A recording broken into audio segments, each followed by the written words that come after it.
Now, another presentation I gave with a gentleman from the FBI was in Manhattan, and he's given a scary presentation again, cyber warfare, all these things, and then he shows a picture of a house.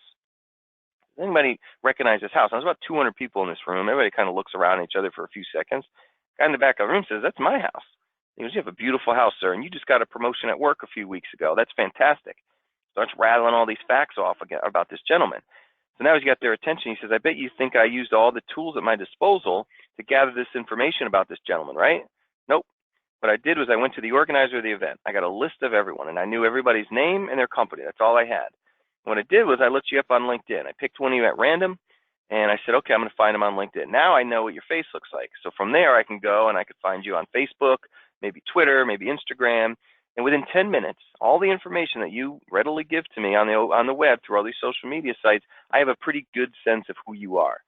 So what I'm going to do, this particular gentleman, he graduated from Penn State. That's a great university. I also know it's got one of the best alumni associations and the largest alumni associations in the world. Probably get emails from them all the time. So I'm going to now create an email with the same template, same look and feel as every other email you've gotten from them. I'm going to bury a hyperlink in there. It says click here to download all the information you need about your 20-year reunion festivities. And you're going to click on it because it looks like every other email in your inbox. And if that doesn't work, I'm going to go down the list and I'm going to see who your coworkers are, who some of your vendors are, maybe a previous employer. I'm going to create some emails like that. And one of these days, it's going to be a Friday afternoon. I'm going to be trying to clean up your inbox before you go home for the weekend. And I'm going to catch you asleep at the wheel. You're going to click on the wrong link and I'm going to infect you. And by the way, the best time to get infected if you're a criminal is to infect them on a Friday afternoon. Because a lot of times you won't even know you've been hit until Monday morning.